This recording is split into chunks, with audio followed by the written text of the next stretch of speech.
안녕하세요. 힐링시티 하나쌤입니다. 오늘은 편하게 오후에 같이 티 한잔 하는 식으로 제 개인적인 얘기를 좀 해볼까 해요.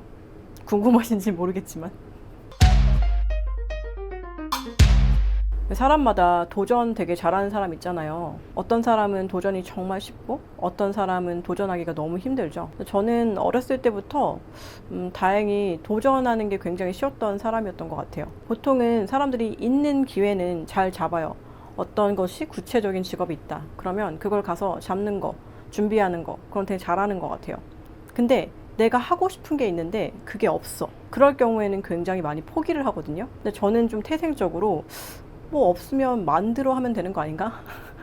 이런 생각이 어디서 왔는지 모르겠는데 그냥 그렇게 하고 있더라고요. 아무런 기회도 없었는데 제가 만들어서 하고 있는 경험 3가지를 조금 오늘 얘기해 주려고 해요. 보통 사람 같으면 그냥 포기했을 법한데 기회를 만들어 가지고 성취해냈던 그런 경험들 조금 나눠볼까 합니다. 그 첫 번째 도전은 제가 대학교 때였어요. 제가 간호학과를 나왔거든요. 알고 계신가요? 보통 간호학과는 사람들이 바로바로 졸업을 하거든요. 취업을 바로바로 하니까 대형병원으로. 제가 다녔던 대학교도 친구들이 대부분 4년 동안 휴학하지 않고 바로 취업을 하는 그런 구조였어요. 저도 별 생각 없이 사실 그냥 졸업하고 취업을 하려고 했는데 2학년 때인가 부모님이 갑자기 오빠랑 저를 불러다가는 요즘에 다들 어학연수 가는데 너네도 1년 갔다 올래? 영어가 중요하다던데. 근데 안정성을 추구하는 저희 오빠는 필요 없다. 그냥 빨리 졸업하겠다 했고 저는 그때 이런 기회가 오다니 어떻게 해서든 나가보고 싶다. 새로운 경험하고 싶다. 완전 바람이 잔뜩 든 거예요. 근데 저희 부모님이 그때 당시만 해도 되게 보수적이라 어디 여자가 혼자 나가서 공부를 하냐. 넌 오빠랑 같이 보내려고 했다. 혼자 못 보낸다. 강력하게 반대를 하시더라고요. 그래서 안 되겠다. 의지를 보여주자 해서 아르바이트, 과외 해가지고 한 1년 만에 1,000만 원 정도를 모아서 보여줬어요. 통장 잔고를. 내가 이렇게 모았어, 엄마. 자, 나 보내줘. 나머지만 대줘. 나 진짜 나가고 싶다. 그래서 결국 제 고집을 못 꺾고 제가 3학년 때 휴학을 하고 나가게 됐어요. 보통 몸이 아프거나 이러지 않은 이상은 3학년 때 휴학 안 하거든요. 그래서 휴학을 했죠. 그래서 3학년 때 휴학을 하고 단기 어학연수로 동남아시아에 좀 있다가 아일랜드라는 나라를 갔어요. 유럽에서 영어 공부를 할 수 있는 나라가 딱 2군데인데 영국이랑 아일랜드. 근데 저는 아일랜드에 갔어요. 그런데 생각보다 1년이라는 시간 동안에 영어를 배우는 게 너무 한계가 크더라고요. 그래서 1년 더 있어야겠다. 어떡하지? 엄마 아빠를 어떻게 설득하지? 고민하다가 전화를 걸었죠. 나 못 간다. 1년 더 있기로 했다. 1년 더 있고 싶다. 돈은 안 보내줘도 괜찮으니 내가 알아서 하겠다. 그냥 허락만 해줘라. 그래서 제가 그때 돈을 벌려고 아일랜드에 있는 태국 레스토랑에서 일을 했어요. 그 아르바이트 구하는 것도 되게 어려웠거든요. 사실 동유럽 애들, 영어 더 잘하는 애들이랑 내가 경쟁을 해서 이겨서 그걸 따내야 되니까 CV를 이렇게 잔뜩 뽑아가지고 길거리 다니면서 편의점이다, 무슨 변호사 사무실이다, 어디든 누구든 잡을 줄 수 있을 것 같은 데다가 다 직업 좀 달라고 그렇게 고생했던 적도 있고, 운 좋게 아르바이트 구했는데 실수해가지고 한 2주 만에 잘린 적 1번, 하루 만에 잘린 적 1번. 너무 쪽팔리죠. 진짜 너무너무 창피해서 이를 부득부득 깔고 내가 진짜 이놈의 영어 공부 열심히 하고 만다. 그렇게 해서 영어가 늘었어요. 학원에서 공부하는 것도 물론 도움이 되지만 진짜 생존 영어, 실제로 내가 먹고 살기 위해서 그런 상황에서 더 영어가 많이 늘더라고요. 그렇게 해서 2년 정도 있다가 한국에 돌아왔어요. 그렇게 4학년이 돌아와서 공부를 마치고 똑같았죠. 다들 또 대형병원으로 취업을 하더라고요. 그리고 저도 마찬가지로 대형병원에 합격해서 들어갔어요. 그래서 2개월 동안 간호사 교육을 받았는데 저랑 너무 안 맞는 거예요. 아일랜드에서 지내면서 내가 뭐든 해도 어디 가서도 먹고 살겠다. 그냥 한국에만 있을 게 아니구나. 라는 이런 자신감이 많이 북돋아서 왔는데 한국에 돌아오니까 또 똑같이 컨베이어 벨트에 올라타듯이 이렇게 살고 있더라고요. 저도 똑같이 그 길을 가려고 했었고, 그런데 병원이 너무 아닌 거야. 나랑 너무 안 맞아. 그래서 고민을 하다가 내가 여기에서 과연 이렇게 긴장하고 일을 하며 살면 행복할까? 고민을 되게 많이 했어요. 그래서 2개월 후에 좀 쉬는 동안에 잠깐 고민을 하다가 다른 직업을 알아보기 시작했죠. 왜 간호학과 나오면 다 간호사만 해야 되지? 다른 직업은 없나? 눈을 돌려본 거예요. 내가 할 수 있는 게 무엇이 있나?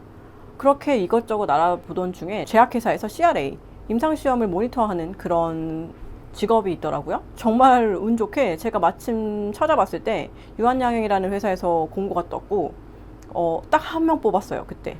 근데 정말 운 좋게 서류에 합격을 했고 최종 그 인터뷰에 올라갔던 게 4명 정도였는데 그 중에 한 명이 안 왔고 나머지 2명이, 한 명은 수의사, 다른 한 명은 제약회사에서 그 일을 이미 하고 있던 경력직. 저는 완전 신입. 당연히 망했구나, 안 되겠다 생각했죠. 최선을 다해서 나의 그 장점이었던 영어를 잘한다는 걸 조금 어필해보자 해서 영어를 좀 많이 준비해 갔거든요. 근데 정말 운이 좋게도 그 저를 면접을 봤던 소장님께서 굉장히 그 영어를 중요시하던 선생님이었어요. 그 한 해 동안에. 그래서 제가 좀 눈에 띄었나 봐요. 그 약간 팩이라고 해야 하나? 난 뭐든지 할 수 있다, 시켜만 달라. 그 신입사원에서 가장 필요한 덕목이긴 하죠. 그래서 정말 기적같이 붙었어요.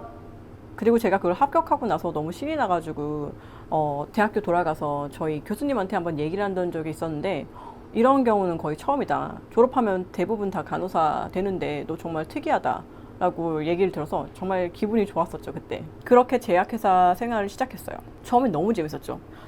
내 친구들 다 간호사 하면서 너무 힘들어 죽겠다 하는데 뭔가 나 혼자만 특별한 것 같고 뭔가 그런 느낌? 사실 그냥 회사원일 뿐인데. 그렇게 그 회사에서 1년 동안 넘게 일을 했는데 너무 빨리 현타가 오더라고요. 내가 이 회사에서 또 계속 일을 하면 행복할까? 이게 전부인가? 그렇게 약간 1년 만에 너무 재미가 없다, 이게 과연 내가 평생 해야 되는 직업인가 생각을 하던 중에 우연히 싱가포르에 사는 제 친구가 출장을 왔고 저한테 제안을 하더라고요. 너도 충분히 해외 취업 할 수 있을 것 같다, 해보는 거 어떠냐. 그 말 한마디가 또 저에게 이제 불을 지폈어요. 이게 전부가 아니구나, 또 뭔가 해볼 수 있구나. 그래, 외국 회사 생활 좀 다르겠지? 그래서 고민을 하다가 한 몇 개월 만에 바로 또 그만두기로 결정했어요. 그런데 싱가포르 그냥 아무나 갈 수 있는 건 아니잖아요. 보통 사람들은 직업을 구해서 가는데 저는 비우면 채워진다고 한번 가서 구해보자. 6개월 정도만 살 수 있는 그 돈을 가지고 그냥 갔어요. 그런데 여기서부터 이제 또 제가 없는 걸 만들어서 하는 그 기질이 나타나요. 싱가포르에 건너가기 전에 이제 그런 잡 사이트, 잡 포털에서 찾아보잖아요. 그러다가 내가 가고 싶어 하는 회사, 이 정도 회사면 좀 가고 싶다, 재밌다 생각했던 그 컨설팅 회사가 있었는데 거기에서 중국 사람을 뽑는 거예요. 애널리스트를 뽑았었는데 중국 사람을 뽑았어. 이 잡 포지션에 한국 사람을 안 뽑나? 그런데 그냥 무작정 이메일 썼어. 나 뭐 이러한 사람이다, 이런 내 CV 여기 있고 너네가 중국 사람 뽑고 있는 거 아는데 나는 한국 사람이다, 근데 내가 한국 사람 역할로서 이거 충분히 할 수 있을 것 같아. 보냈는데 대답이 없다가 한 달 만에 답장이 왔어요. 제가 싱가포르에 이미 가 있을 때. 너무 놀랬죠. 한번 인터뷰 한번 보지 않을래? 제가 그때 싱가포르에서 가서 되게 막 처절하게 여러 가지를 막 넣고 있던 상황이었거든요. 잡을 막 지원하고 있던 상황이었어요. 근데 그때 이메일을 받고 이제 단걸음에 달려갔고 그리고 그 인터뷰를 봤는데 저는 떨어졌어요. 하지만 너무너무 재밌었던 게 제가 이제 그 백그라운드가 다 간호 쪽이니까 이런 마케팅 쪽은 전혀 모른단 말이에요. 근데 그쪽에는 마케팅 기본적인 지식이 있어야 되는 포지션이었어요. 그래서 그런 지식은 없는데 애가 영어는 곧잘하고 그 과거의 경험이 되게 그거와 관련이 있어. 그쪽에서 고심을 하다가 그거는 아닌데 혹시 한국인 이런 포지션으로 다른 거를 해보지 않을래? 필드워크를 해보지 않을래? 당연히 저는 기회다, 당연히 기회를 잡았죠. 만약에 제가 막 콧대 놓게 그냥 뭐 연봉 생각하고 했으면 아마 안 갔을 거예요. 왜냐면 한국에서 봤던 것보다 훨씬 더 낮았고 제 지난 경험을 하나도 인정해주지 않았어요. 그냥 새로 시작하는 그런 포지션이었거든요. 그런데 저는 할 수 있을 것 같은데 한번 해보자. 그래, 한번 해보자.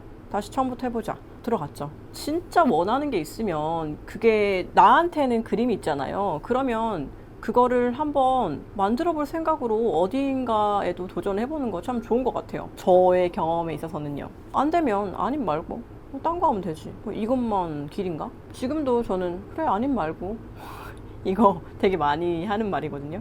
그렇게 들어가서 그 회사에서는 제가 되게 단기간에 인정을 받아가지고 진짜 열심히 했거든요. 그래서 연봉도 많이 오르고 제가 아주 잡 포지션도 새롭게 만들어서 그 안에서는 제가 정말로 특별한 사람이 됐어요. 이런 사람은 없었다, 일도 너무 잘하고 빨리빨리 따라오고 주변 사람들이랑도 되게 조화롭게 잘 지내고 거기에서 총 4년이 좀 넘게 있었어요. 그리고 그렇게 다 제가 정말 열심히 해서 일군 자리를 제 손으로 내려놔야 됐죠. 그 회사가 하는 일이 내가 하고 싶은 일이 아니었거든요. 간단하게 말을 하면 그쪽은 현대의학을 도와주는 그런 컨설팅 회사니까 제약회사랑 의료기기 회사랑 뭐 바이오텍 이런 데 도와주는 회사인데 저는 진짜 사람이 기존에 가지고 있는 자연 치유력을 이용해서 사람들이 건강을 되찾는 이런 쪽에 그때부터 되게 관심이 많았어요. 책도 읽기 시작하고 명상도 하고 채식에도 관심을 보이기 시작하고 그냥 아무 이유 없이 그냥 갑자기 이 회사를 내가 도와줄 게 아닌데 지금 이제 퇴사할 때쯤에는 생각해봤죠. 아, 내가 싱가포르에서 버티면서 다른 일을 이런 관련된 일을 할 수 없을까? 여러 개 찾아봤는데 결국 없더라고요. 싱가포르 생활 자체는 너무너무 좋았지만 없으면 찾으러 다녀야겠다. 어떻게 찾아보자 해서 그만두고 나와서 1년 동안 쉬면서 제 거를 찾아가기 시작한 거죠. 그래서 제가 세 번째로 없는 걸 만들어가지고 시작한 게 바로 지금 하는 일이에요.